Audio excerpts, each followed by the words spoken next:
Selamat datang di channel X-School Coding. Sekarang kita masuk ke video yang ketiga ya. Sebelumnya udah ada 2 video, kalian bisa cek aja langsung channelnya. Oke, sekarang kita mulai aja. Oke, sekarang kita mulai masuk ke materi multiplicity. Bagian yang harus banget kita pahami karena bisa dibilang ini tuh pondasi sebelum kita mengenal hubungan antar kelas atau class relationship ya. Oke, kita langsung ke roadmap. Jadi kemarin kita udah bahas tentang introduction dan class. Hari ini kita mengawali bagian ketiga, yaitu multiplicity ya. Oke, tenang dulu, kita bakal bahas multiplicity. Oke, yang pertama kita cari tahu dulu apa sih itu multiplicity. Kalau kita translate multiplicity secara mentah-mentah, itu artinya keberagaman. Nah, coba dilihat di sini. Multiplicity adalah jumlah banyaknya objek dari kelas A yang berhubungan dengan sebuah objek lain dari kelas B. Nah, kata kuncinya itu adalah banyaknya objek dari sebuah kelas. Kayak misal banyaknya cuma ada 1, 2, atau banyak. Kita misalnya nggak tahu secara spesifik angkanya berapa. Oke, kata kuncinya bisa diingat banyaknya objek dari sebuah kelas. Nah, dari multiplicity ini kita mengenal beberapa simbol yang melambangkan banyaknya objek.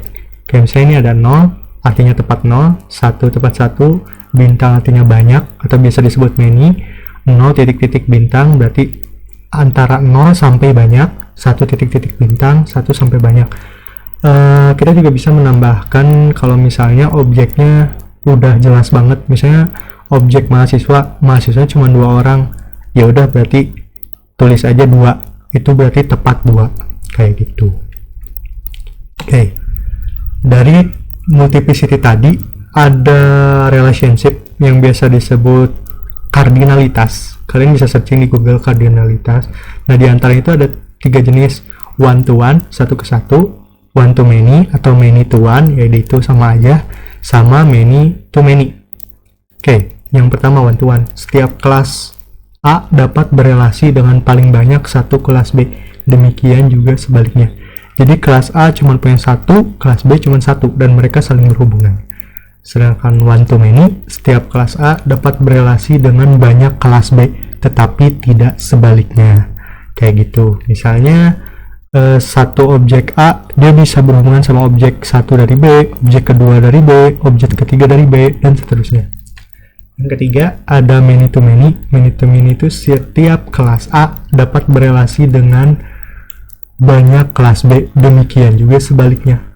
Jadi sama-sama bisa berinteraksi dengan banyak objek, kayak gitu. Ya sesuai namanya, many to many gitu. Masih bingung? Kita coba masuk ke contoh ya, mungkin supaya lebih paham. Nih, contoh one to one adalah setiap mahasiswa hanya memiliki 1 nomor induk. Bener kan? Misalnya mahasiswa contoh Budi lah ya. Budi dia hanya memiliki 1 nomor induk, dan nomor induk itu hanya memiliki Budi. Nah, itu salah satu contoh one to one. Kemudian yang kedua, satu kategori produk dapat memiliki 1 atau lebih produk atau barang. Oke, kayak contoh kita misal di marketplace aja, ada kategori fashion. Fashion itu banyak kan produknya, ada kaos, ada jaket, ada kemeja, dan lain sebagainya. Nah, itu disebut one to many karena one, si produknya, si kategorinya itu dapat berhubungan dengan banyak produk. Yang ketiga, ada many to many. Many to many itu contohnya satu buku dapat dikarang oleh banyak penulis, dan satu penulis dapat mengarang banyak buku.